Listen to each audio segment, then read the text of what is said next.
Merapi ini merupakan gunung api aktif yang perlu kita waspadai.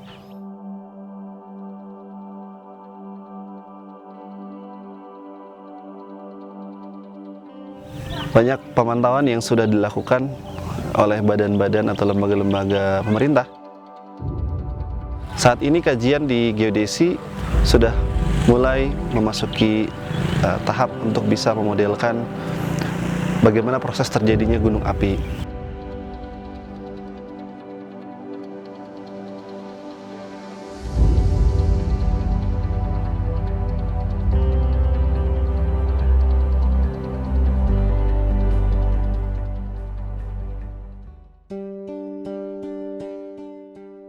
Gunung Merapi yang memiliki ketinggian 2.930 mdpl ini terletak pada perbatasan Yogyakarta dan Jawa Tengah. Gunung ini telah mengalami berbagai masa kelam dan mencatatkan erupsi beberapa kali pada masa lampau hingga kini. Sejak tahun 1768, sudah tercatat lebih dari 80 kali letusan terjadi di gunung ini. Tidak hanya sekedar letusan, terdapat bencana lain akibat dari letusan tersebut, seperti gempa bumi, awan panas, dan banjir lahar dingin. Pada erupsi tahun 2010 lalu, setidaknya memakan korban hingga 277 jiwa, dengan pengungsi yang melonjak hingga 400.000 jiwa, binatang ternak yang mati, pemukiman yang tergerus awan panas, hingga sungai-sungai yang dibanjiri lahar dingin, sehingga setidaknya menghanyutkan 22 jembatan dan memutus jalur transportasi Jogja-Magelang. Bahkan beberapa waktu lalu, Piala Dunia U20 2021 gagal dilaksanakan di Mandala Krida karena Gunung Merapi. Seberapa berbahayakah Gunung Merapi sehingga dampaknya begitu luas? Mengungsi semua.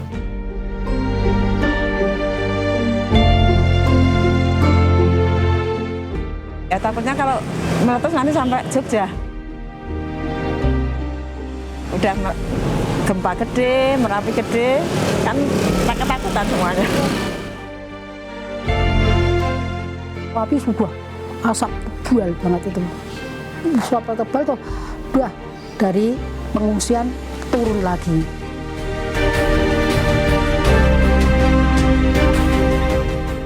Yang perlu kita pahami bahwa Merapi ini merupakan gunung api aktif yang perlu kita waspadai. Geodesi mampu memberikan informasi bagaimana gunung api beraktivitas, bagaimana proses mengembangnya gunung api dan juga proses setelah erupsi yang kemudian membuat kita bisa memiliki informasi akan terjadinya suatu erupsi di kemudian hari. Bahkan kita bisa mengukur laju dari pertambahan magma yang ada di dalam perut bumi. Mungkin kita berkenalan dulu dengan Merapi ya. Jadi Merapi itu merupakan suatu vulkano, dia mempunyai lereng yang cukup curam. Kemudian dia juga gunung api bertipe kubah lava, di mana magmanya cukup kental. Kemudian jika volume dari magma dalam tubuh gunung Merapi sudah penuh, ketika naik ke atas dia akan mendingin, membentuk kubah lava.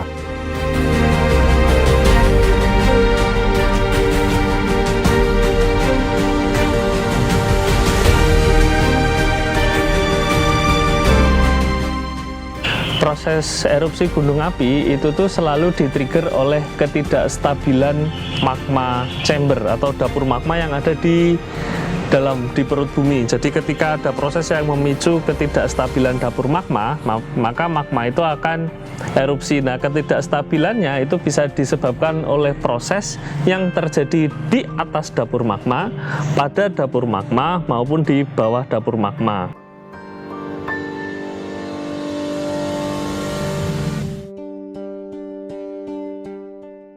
Nah, kalau kita bicara tentang alat pemantauan atau monitoring yang menggunakan teknologi satelit, salah satunya adalah menggunakan GPS.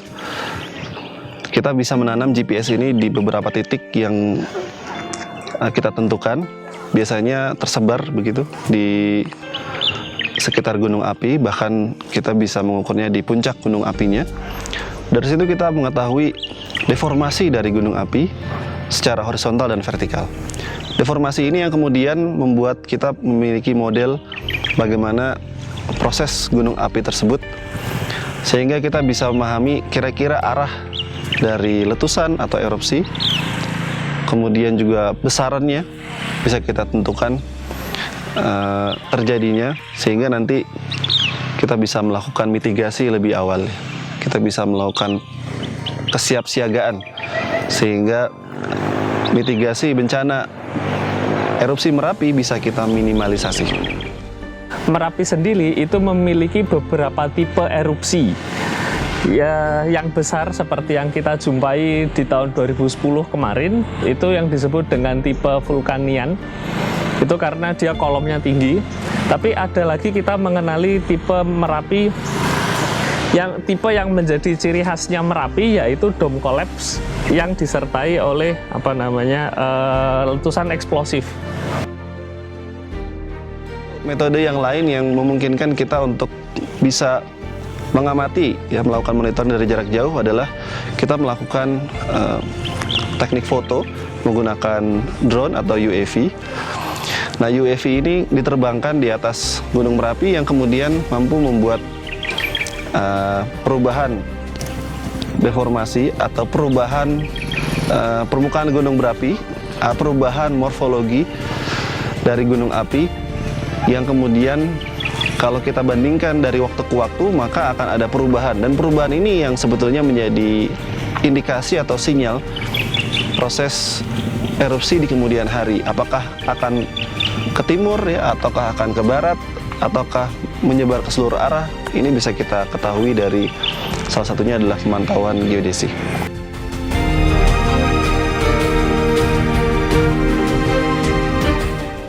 Penting untuk meneliti retakan-retakan dan morfologi puncak dan kubah lava Merapi. Morfologi kubah lava Merapi harus diteliti.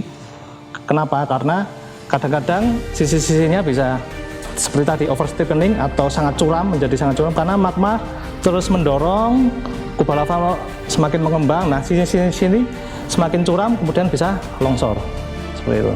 Jadi perlu adanya time series monitoring morfologi kubah lava. Tantangannya adalah selama ini kita bisa menggunakan drone untuk merekonstruksi morfologi kubah lava, tapi kalau drone-nya kan kadang hanya 8 kilo, ya kan? Nah, kita kalau naik masuk zona bahaya. Nah, semoga ada teknologi drone yang bisa terbang dari jauh, kemudian monitoring morfologi kubah lava Merapi.